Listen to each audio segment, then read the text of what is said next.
I mean, come on, it's July. Anyway, do you think, Nick, that the Spurs got enough for Kawhi Leonard? No.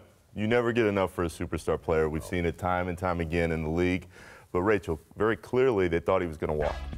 The Spurs did. And if you feel like your hands are tied and you feel like this is the best offer on the table, on top of the fact that at least for 1 year you get him out of the West, I think they did what they had to do. Right. I think there's two things at work here. Either this is the only deal out there because we know from recent days that the Lakers had cooled, that Philly had cooled, and so maybe this is the best offer. And we know the longer you hold on to him, the more we get into the season, that value probably starts to waver because whatever team is renting him gets a much shorter rental, a much shorter opportunity to prove, hey, you're going to love it here, right? Mm-hmm. The other thing also is maybe San Antonio didn't want a bunch of young players and picks. Mm-hmm. Maybe they wanted to stay good. Maybe winning is still a priority for them. And to get DeMar DeRozan, proven all-star, MVP candidate this year, all-NBA player. He was on my ballot, and I'm not the only one.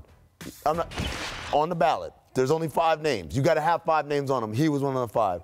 Point being, he's under contract for 3 more years, right, basically. And high-level player, outside player that matches with LaMarcus Aldridge, inside player. Maybe it was a decision to stay competitive in the West rather than just kind of absolutely rebuilt. Okay, but that gets back into the point I was making at the end of the monologue, which is the Spurs took this deal, and maybe you're right. I mean, in part, it was because it let them stay competitive now. Mm-hmm. Even though we all know DeMar DeRozan and LaMarcus Aldridge is not a combo that's going to beat the Golden State Warriors. None of it. That probably will not get them to the Western Conference Finals. But you are saying, hey, they'd like to keep being competitive. They'd like to keep giving their fans games to go to where they can win. This flips us to the Toronto Raptors side of things, right? So the Raptors are rolling the dice. If he is saying now he is not interested in staying, I understand Paul George happened, and it sort of gives everyone a little bit of insight into these players' minds can be changed. I would argue Paul George is someone who is very plugged into his environment around him. It is not a surprise to me that he was open enough to people like Russell Westbrook, to Sam Presti, to really sort of absorb the Oklahoma City Thunder culture and feel that and have his mind changed. Maybe Kawhi's a new man in Toronto, but reports of the people who have played around him in San Antonio have been that he is not as plugged in that way to his teammates and the places around him. He keeps to himself. It took years for guys to feel like they even knew him a little bit. So I don't know if that campaign is going to be successful. And if he does leave after this year, you're kind of tearing down a team that was #1 in the East last year, which is the opposite way you'd be going for what the Spurs were saying. But they knew they weren't good enough as is. Good enough to win, but the Spurs aren't going to be good enough to win with this either. Well, and that's the problem, and this speaks to what you said in the monologue, Rach, because you have a league now where the Golden State Warriors are so much better in theory than 95% of... 100% of the league. Yeah, I was going to say, I mean, I was trying to give a little leeway, but okay, so everybody. But they're so much better that all these other teams are saying, all right, if you can't swing and get all the way up to the top, go all the way to the bottom. The worst place to be in pro sports, but certainly in the NBA, is the middle. And I'm not saying that San Antonio isn't going to have a lot of wins this year and be right where we have always seen them in the past, but they're right in the middle of all these other teams that just aren't good enough. So if you're Toronto and you know you have this chance to at least get some Paul George type magic like Oklahoma City did, take the chance, see how good you can be this year, and then if it doesn't work, bingo, blow it up. Exactly. So if you're Toronto and you ended that season, you know, me and you, Rachel, like, hey, this is the best team they ever had. How dare they be? They're not Boston, we said. You're not pointing at banners, hey, that's our bar. Right. Everything you've done so far is a first for the organization. So me and Rachel were both very, don't blow it up yet, don't give up on this yet.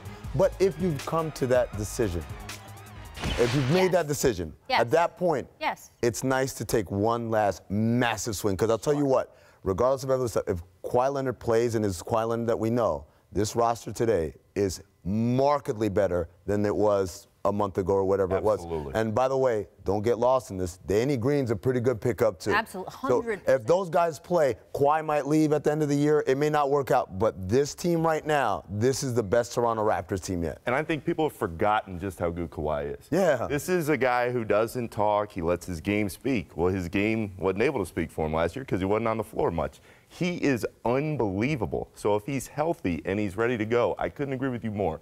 Toronto has a chance. A deep, veteran team that has winners on it. We're going to get into later on the show just where they would rank in the East, so we have plenty of time to break that down. I do want to just say that he has not taken a physical yet, Kawhi Leonard. You brought up his health, so we don't. It's possible the Raptors would agree to waive the physical. We don't know for sure that he's going to have to take one. Just get here. It's possible. It is with. Look, there are.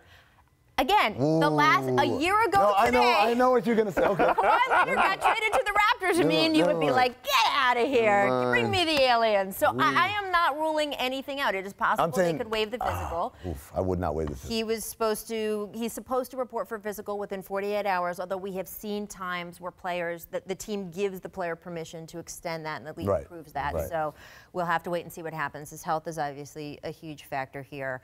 I do like that Masai Ujiri is always creative. He's always did not have to give up as much as frankly, he didn't. We talked about OG yesterday. Everybody thought he was in. He would have He's to be not in. He didn't have to give up, frankly, as much as we thought when we were talking about this potential deal yesterday. It is an interesting question to see how this goes. But Nick, you're certainly right in the fact that this is a guy who just turned 27 3 weeks ago. He is a two-time Defensive Player of the Year. Finals. MVP candidate. Finals MVP. Finals MVP. It's remarkable how good a player this is, getting traded at all, and for this, and where we are.